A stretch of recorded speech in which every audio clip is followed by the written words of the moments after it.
Ready to embark on a journey of limitless curiosity? Join us on the Being Curious Show, where we curiously connect teachers and seekers in a safe space, exploring a vast array of topics that spark the flame of curiosity within you. We've created a community for thoughtful discussions where teachers share their wisdom and seekers explore the depths of their curiosity. It's a space where diverse perspectives come together, fostering connection and understanding. Our intention is simple: to ignite your curiosity and create a life that totally lights you up. Every conversation is a journey, a chance to explore, learn, and embrace the magic that life has to offer. Connect with the Being Curious Show on all major podcast platforms at the Edge Network, and follow us on Facebook and Instagram at the Being Curious Show. Hey everybody, I am back. It's Kelly Wagner, publisher of Edge Magazine, joined with, I'm going to do it right, Amber. I'm going to do it right, almost. Amber Maier, the Soul Alignment Guide, founder of the Akashic Angel Healing Academy, and so much more. Amber, welcome to the show. How are you? Oh, I'm doing great. I'm excited to chat with you today. Oh, this will be a fun one. Okay, you guys, let me do a little bio background on Amber. Amber supports intuitive and spiritual awakening individuals in reclaiming their inner authority and stepping into soul-aligned leadership. Like, not just like, that's a bam. That's like soul-aligned leadership, I feel, is going to be so, it's important now, but in the new earth and in the future, it's going to be key. It's going to be mandatory. Her work weaves Akashic Records guidance, angel healing, shadow integration, and transformational coaching to help people move beyond self-doubt, deepen trust in their intuitive gifts, and embody their purpose in tangible ways. Through private sessions, certification pathways, sacred ceremonial experiences, and immersive retreats in powerful natural settings, nature settings, they're all the same thing. Amber guides clients through profound healing, intuitive growth, and the integration of spiritual insight into real world action. Amber, hi. Hi. Oh my gosh. How did you get here? I gotta like tell me a little bit about little Amber growing into big Amber. Like, right, reading that, I just felt you dropping in and your guides and like this huge stick. Then I went to Hawaii, then I went to Mount Shasta, and then I'm back and I'm like, Amber, you've lived it. Like, you've earned it. You've earned it. And the reason I'm like totally going off script with this, and like you can see it in my eyes too, can't you? That I really think that you sharing a little bit of your journey and your background is really going to create an invitation for people, because I know there's something that we're putting together for a May 13th and 14th, but there's something about your background and how you got here today that's going to create a beautiful invitation for people. They're going to be like, I see you, I know you. Well, we've all been on our own spiritual journey. And I think really we're at a point right now where our spiritual journey is calling us to really look outside of ourselves. Like, I think a lot of times we look at our spiritual journey almost like a self-help journey, but really the purpose of it is like to step into this greater purpose, this leadership that we're really all being called into right now with all the things that are happening in the US, across the world. We're really being called to step up really more into like what I consider like our light worker purpose, not just like our purpose for ourselves and our own growth, but like really what's that bigger impact that we're here to help others with, to help the world with. And I think that's really what's calling us forth. And I spent a lot of my life in my own personal healing journey, really going through so many things that leave you feeling powerless. And I think that that's a big thing that's coming up for people right now. Is like, no matter what the work we've done, there's so many things happening in the world right now that are leaving us in this powerless, at least feeling powerless state, which is really an illusion. And I think that is something that I just have a big passion for, is helping people really reclaim that power in themselves and like what that looks like. And, you know, our intuition has never really just been about awareness and clarity. Like a lot of times we look at it like a divination tool, but it's really meant to help us live intuitively, you know, be able to like put that into action. And I think that that's a big thing that we're being called for right now, is like not just having awareness, not just doing things internally, but like how do we actually like put that out into the world now? What you just showed me was, you know, those flashlights, like, and my dad would say, like, it's a 10,000 candle flashlight, like the big ones. You're like, boom, like you started it with like a little flame and it just, boom, just like lit up. Like that was beautiful. This is what everybody knows when they watch the show, that when I am joined with other beautiful people, I start channeling, I start not thinking in English, and it gets really, really frustrating for the viewers, but I bet it can also be entertaining. So one of the topics that we're going to talk about today is reclaiming your personal power in a noisy and overwhelming world, whether it is the media, whether it is your neighborhood, whether we're both in Minneapolis. I mean, Minneapolis is still just kind of putting the pieces back together on what's been happening. Um, how do you, and I know that you have, you're really good at this. What do you want to tell people about the impact of reclaiming your personal power, especially in the noisy world, and finding those times of silence and knowing, is this me? Is this others? Is this the collective? And having that discernment. Now you're showing me the word discernment. Okay, go. So I think that a big piece of us claiming our power is really being able to kind of reclaim our intuition and our connection to our angels and our guides. And I think that it's within that connection that we're able to really start to discern what is true and what is true for us. And I think with how noisy the world is right now, you know, it's full of noise on purpose. Like it's really, it's actually a manipulation tactic, you know, to be able to pull us out of our own power. That's really what creates a lot of this big feeling of helplessness right now. I feel like it's actually it's done on purpose, and so it's just so much more important for us right now to really be able to reclaim our power. And a really big way we do that is really fully understanding and trusting our intuition and our spiritual connection. And that's a piece of what really tells you like, this is something I should pay attention to. This is something that I shouldn't, that's not true. You know, that is just something that I can let go of. And it's within that learning to listen to your intuition and that connection that you really get that strong sense of discernment. Because I think a lot of times when we feel really confused, when we feel powerless, a big issue underneath that is that we actually don't trust ourselves. We don't trust our intuition. We don't trust our own knowing.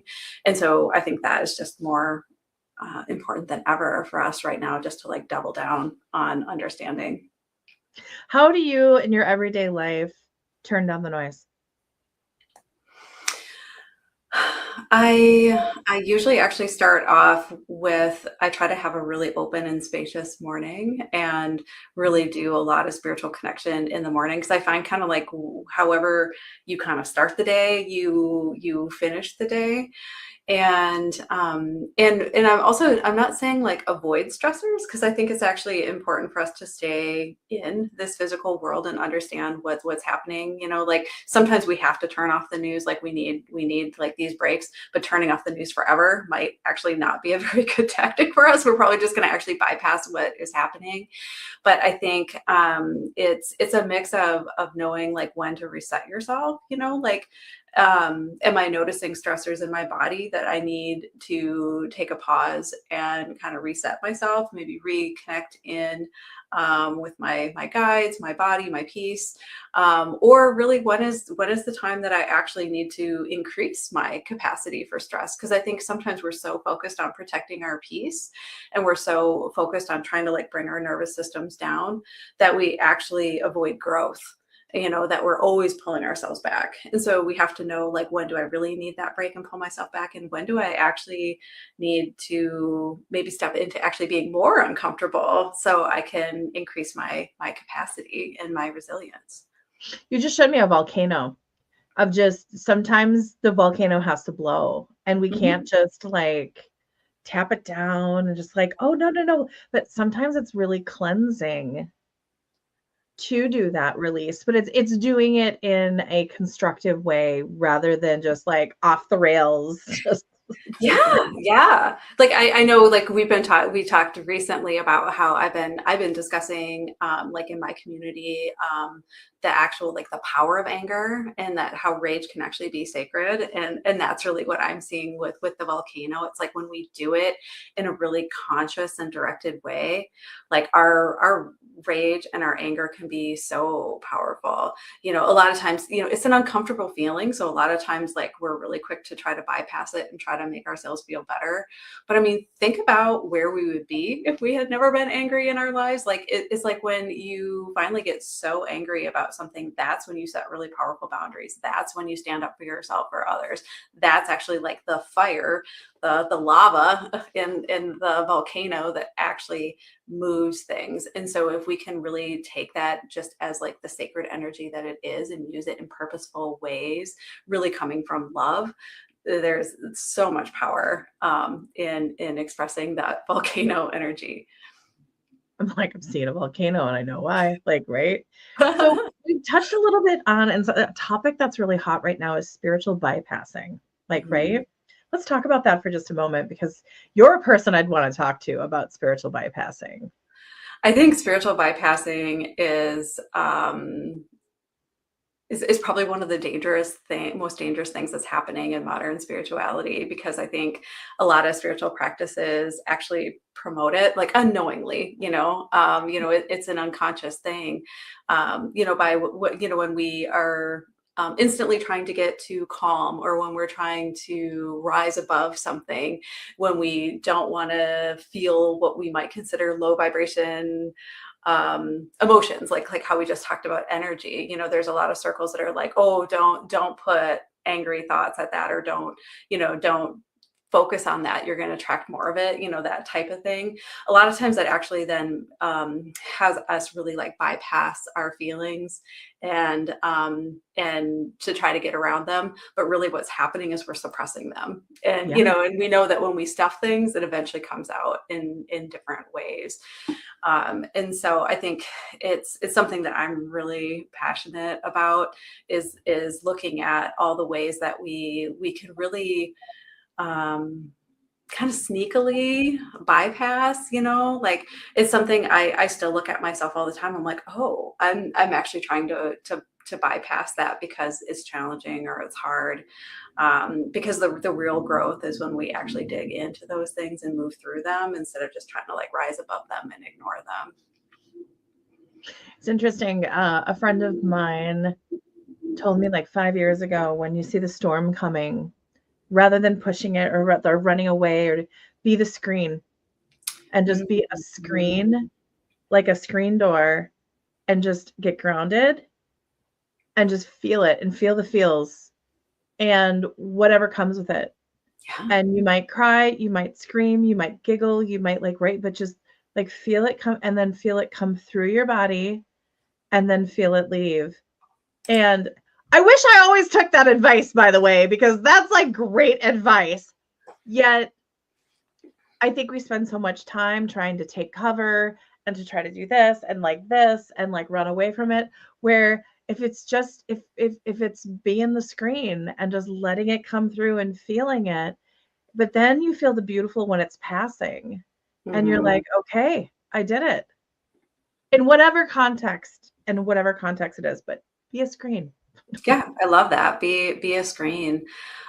This actually, I do a lot of work with angels and energy healing with them, and that it reminds me actually of something that I learned from the angels. We spend a lot of energy sometimes learning how to like protect our energy, put a bubble around our energy. Don't let things into, your energy, that sort of thing. And the thing that I hear from the angels over and over is like that energy is meant to flow through us. Energy in, energy out, energy in, energy out. And the issue that we actually cause ourselves is when we don't allow it to flow through us, that's where it starts to get stuck in us. The unprocessed emotions and all of those things, that's actually the backup of energy that we tend to have around ourselves. But if we really kind of let it flow in and out like a screen, my angels like to show it like a kitchen sink, that like basically you turn the water on, you have a clean kitchen sink, the water runs through, you still have a clean kitchen sink.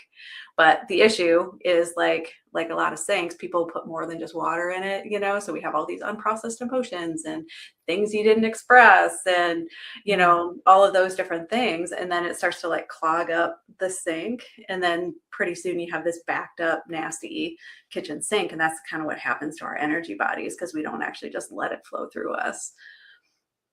I love that.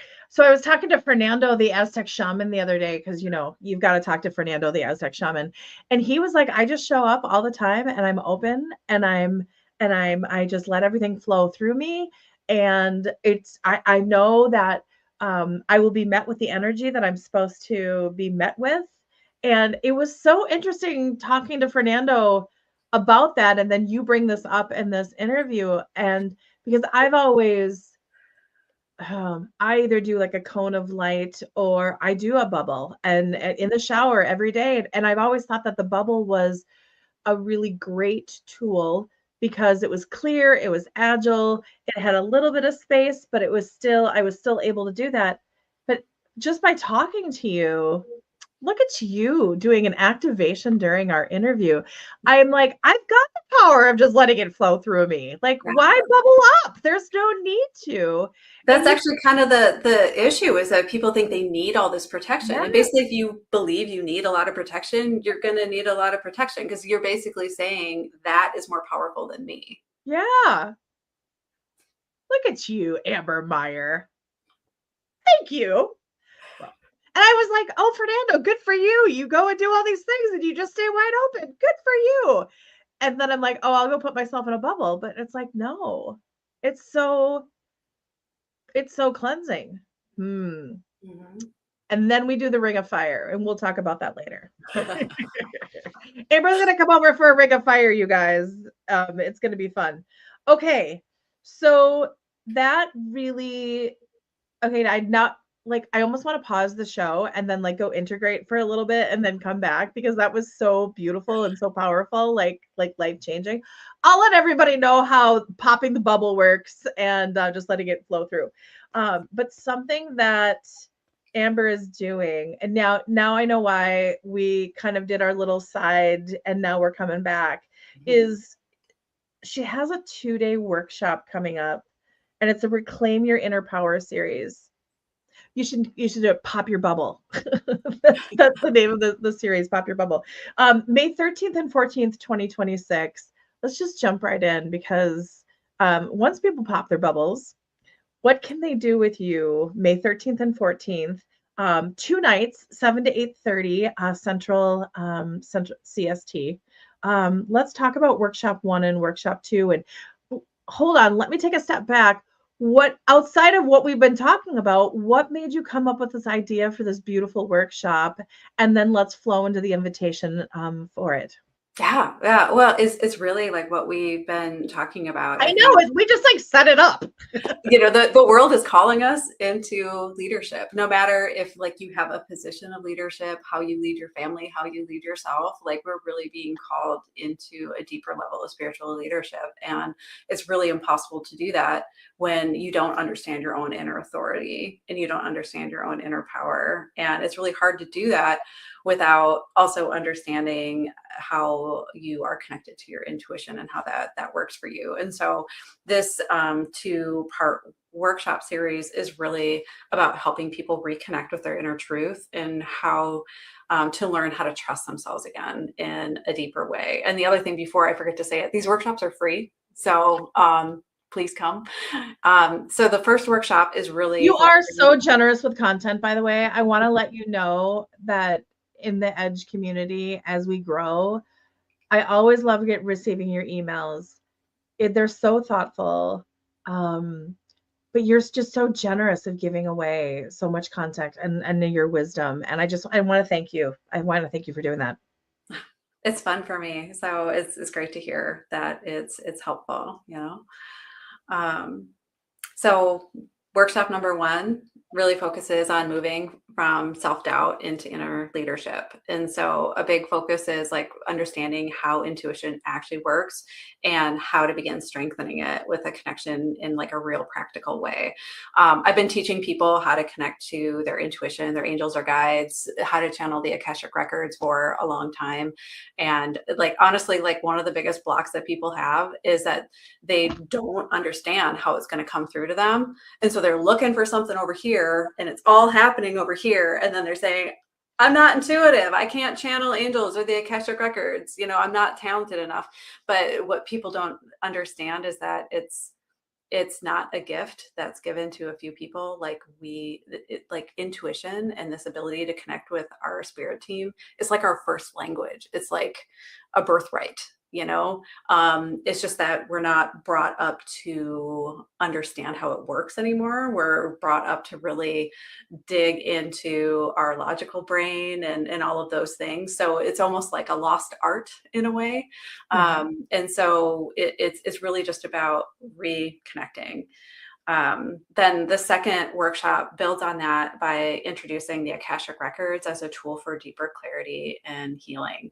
And I'm also going to share a guided process to help release patterns that might be keeping someone stuck too. So you get to learn how to channel the Akashic Records and you get to receive a healing all in one session. And one of the reasons I started teaching people how to connect to their intuition was that I was not a natural at it by any means. You know, like, you know how there's like, we have these great teachers that we follow that it's like they practically fell out of the womb, you know, being able to like talk to ghosts and angels, and they're just like, it's easy, let's do it. And you're just like, what?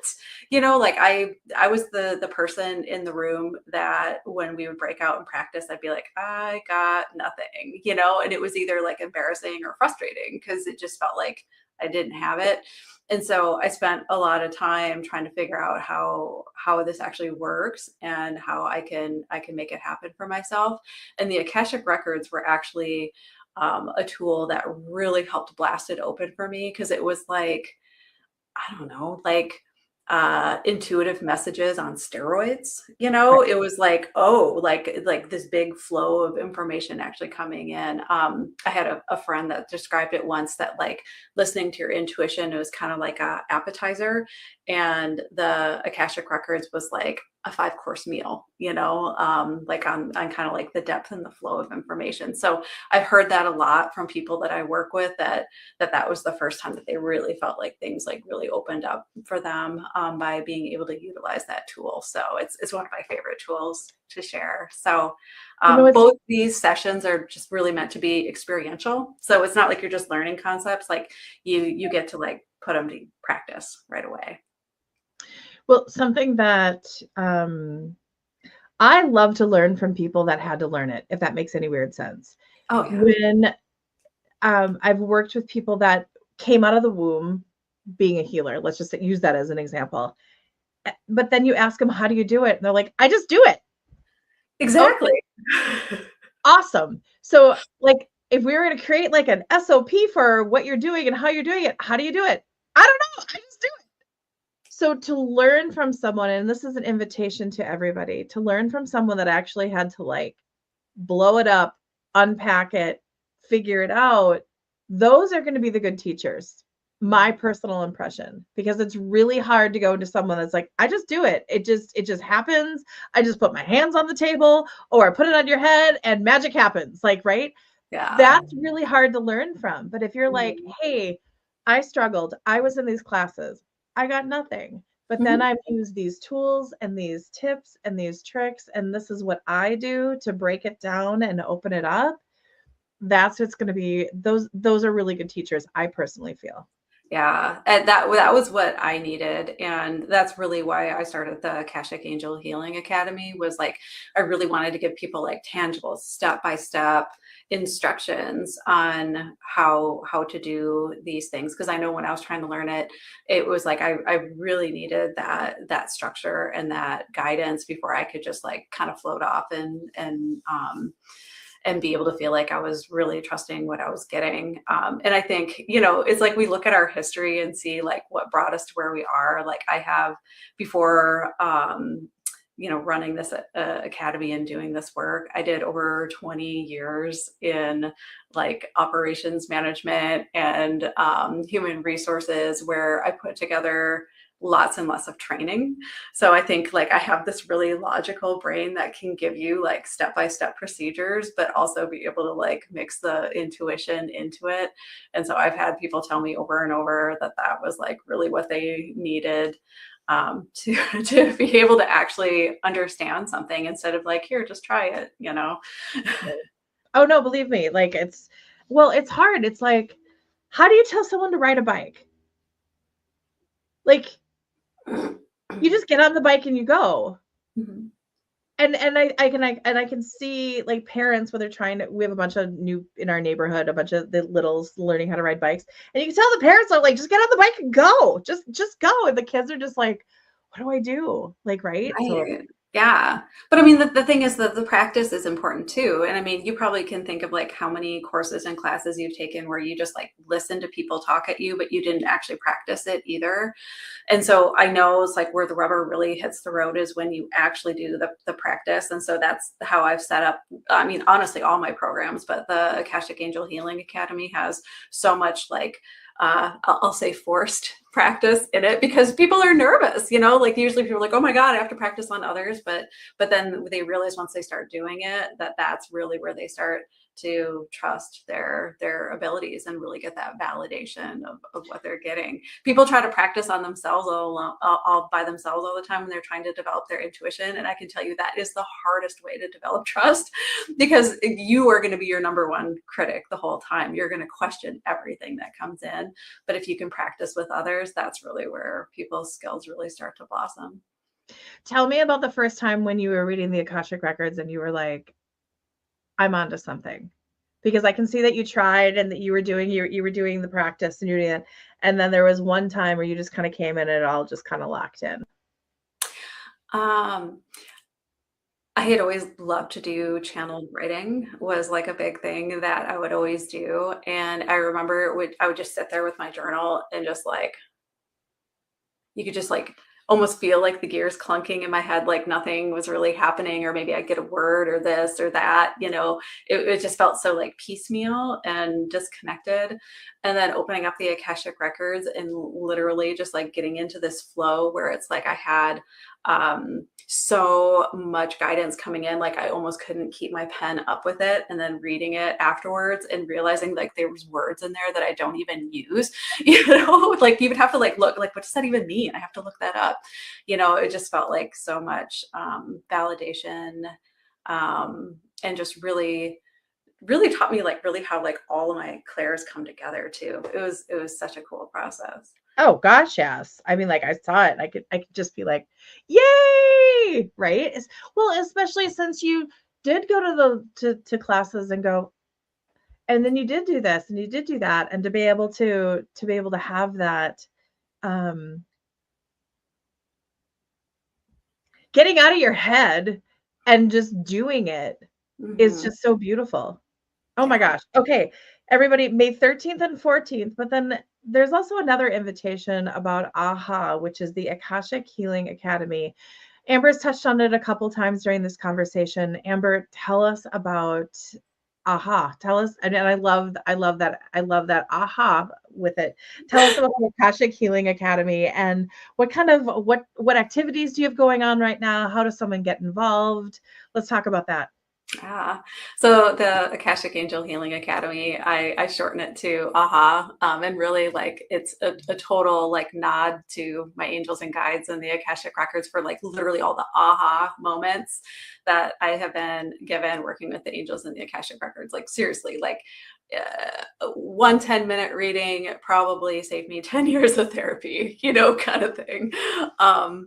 Super amazing. And so I started the Akashic Angel Healing Academy so I could really share these tools with other people. And so it's a 6-month program where you learn how to read the Akashic Records for yourself and others. You get to explore all sorts of topics like your life purpose, your patterns, your relationships, past lives, and you name it.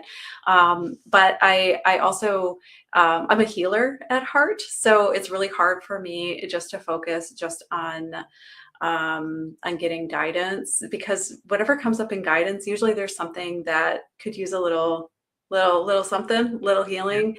Little zhuzh. And so I've also worked deeply with the angels to really heal and clear any issues and challenges that may arise as well. And so there's all sorts of tools and techniques that you learn how to work with the angels, as well as just you get introduced to 16 different archangels. You learn how to channel each one of them and know which one's which, and all of that fun stuff. And so the academy has a couple levels. The first level is more just like, I want to learn how to do this for myself. Maybe I want to give readings and healings just to like my friends and family. But then the second level is more of a professional path. And so it comes with a dual certification in reading Akashic Records and angel healing. And there's all sorts of like professional practitioner development tools, anything from like advanced skills for practitioners to some business development to help you really take these tools and these gifts and be able to really put them out into the world and share them with other people. And so the second level ends up actually being 12 months, because you have 6 months learning the basics and then another 6 months more on that practitioner level. So these workshops are going to open up enrollment into AHA as well, if it's something where people really want to have that deeper dive in that community to help them grow. But these workshops are open to anyone. So even if you know from the very beginning, like I have zero interest in that's not something that I want to do, you are absolutely more than welcome to come to these workshops, just because, like I said, I think everyone needs to have a deeper connection with their intuition and their own power right now. And I think these workshops are going to help you get there. Oh, absolutely. Well, and it also can help people be curious about AHA, and Mhm. you also create community as well. And that's another, you are a fierce creator and defender of your community, which is really just um it's amazing. I mean, you really walk the walk and talk the talk. I mean, that's definitely something that I feel from you. Like I feel and I know from you and of you. And um I really want to encourage people that if you're kind of feeling it right now, if you don't know what's yours, if you turn the TV on and oh my gosh, we have a high schooler and she comes home and she's like, this is what happened in politics today, and we're like, oh honey, okay, let's talk about this. And I can't believe this is happening and this is happening, and it's just, you can just see this, just the distraction and the chaos and all that coming through. And really what I feel is one of the gifts that you're bringing with these workshops with AHA is that discernment, and it is going within, and there's something so powerful with that, and we need it right now. And I think we're going to need it tomorrow, and I think we're going to need it next year. It's a Probably different, not going to go away anytime it's soon. probably Yeah. not going to go away, everybody, so it's just kind of like just join in, just join in. Before we leave, um Amber is a part of a triad of beautiful women that I'm included. Hi. February 20th through 27th, 2027, in Kauai. So it is the Aloha Heart Retreat, Sacred Heart, Sacred You. And you guys, we're halfway full. It is shaping up to be an experience like no other. And I'm not just saying that like, oh, come to Hawaii, but to be able to have guides that love the islands, the collective of people coming together, the property that we've chosen, the activities. I mean, we're constantly like, we have all these ideas for things to do, and we're like, nope, we need to be able to just be aloha. Oh, well, what about this? And what about this? And what about that?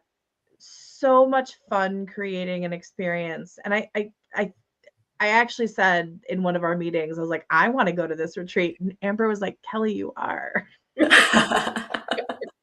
So tell us a little bit, because aloha to me is, I mean, I could start crying just thinking about aloha. Tell us about your experience on island, and what are your hopes and dreams for this retreat?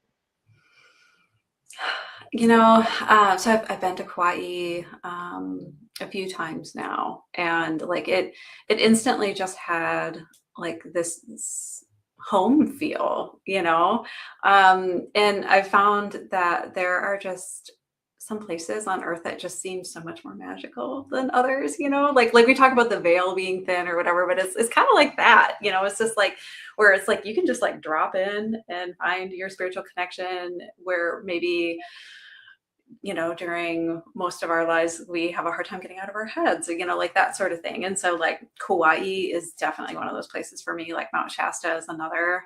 And I actually found that there's like a Lemurian connection between the two is totally amazing. I was like, okay, totally. You're like, that makes sense. Yeah, I was like, yep, got it.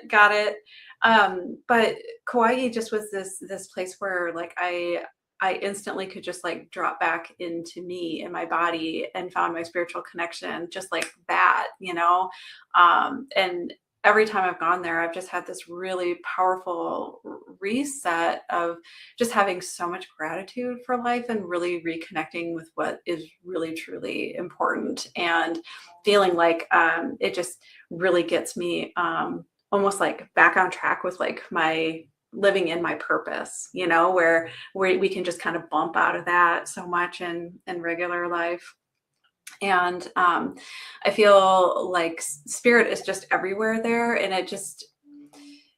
there's a really powerful teaching, more of like helping us get back into more of like balance with the we consciousness, like I feel like we've been a little out of balance in the me consciousness, for really quite some time, and especially in like Western civilization. But it really reminds you of the importance of the we, and the respect and the coming together as a community. The spirits in Hawaii, like they demand respect, and I think it's a powerful teaching, because it helps us realize that we're just a small piece of everything that happens, not necessarily the center of it.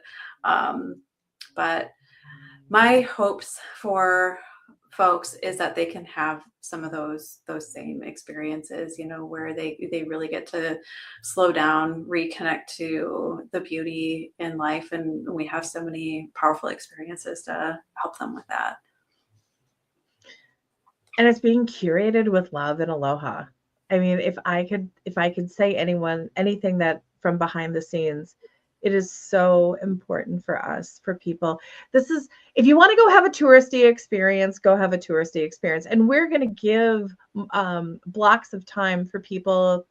You want to go shopping, or you want to go do this or that, go. That this is a real invitation to feel aloha and live aloha. And island time is totally different than other times, and it's a different frequency, is I guess the best way I can describe it. And we are so honored to be doing this, and the people that have signed up already are so excited. I mean, I can just feel the excitement building, and to be so close to a beach. And we're also the kind of guides where it's like, we're going to be doing this today, but if you want to go shelling, or you want to just go to the other side and take an Uber and go do whatever you want to, go. You're not going to want to miss what we're doing, but hey, choose your own adventure. Live your aloha. Yeah. Okay. I know. I'm so excited. Okay. Yeah, no, like what you said, like you know it's going to be good when you're like, dude, maybe I just want to be a participant. This sounds really fun. I know. I was like, okay, I'll just cook the whole time. But but even like, we're not going to just go to a crystal store. We're going to go to this beautifully, like, the relationship that Julie has with these store owners are, I mean, so sacred. And it just, we're not going to just go get the Yelp out and pick the top 10 things to do on the island. And then, I mean, we're really trying to curate with aloha. Okay. Oh yeah, sacred communion all the way with everything that we have planned. And there's going to be sacred ceremony in the middle of it, so we're really going to be building to it, and then really allowing that space for expansion. And yeah, I'm excited, and I'm so excited to partner with you and Julie on it. Me too. Okay, you guys, before we wrap up, May 13th and 14th, and go to, and I've had this up most of the interview, go to ambermaier.com for more information. So many opportunities to work with her, collaborate with her, start with these workshops. Be curious about AHA and the Academy, because I really think that these workshops will give you a little taste, and then again, a beautiful invitation to join in. Oh my goodness. How do you want to leave everybody, Amber? I think it would probably be good just to leave people with a little bit of aloha. Sums it up. I can't wait to go. I'm so excited. Like, I want to like get off the plane, have my flip-flops on, get my lei, and then just go straight into it. Like, I can show after a 15-hour flight, I land and I'm like, I'm home. Okay. Mm-hmm. I'm home. Like, let's go. We're doing this. Uh-huh. It's like, yay. Okay. Aloha, everyone. Take care. And thank you for being on the Being Curious show. Something new is unfolding at the Edge. The latest issue of Edge magazine is here, filled with voices that awaken your heart, expand your mind, and remind you that you are part of something much bigger. Explore conscious living, holistic wellness, energy healing, spirituality, and the art of awakening, all in one inspiring space. Awaken, discover, connect, and be curious. Print editions are now on the streets, and you can also read it online at edgemagazine.net. Welcome to the Edge. We have been waiting for you. You are right where you are supposed to be. Welcome home.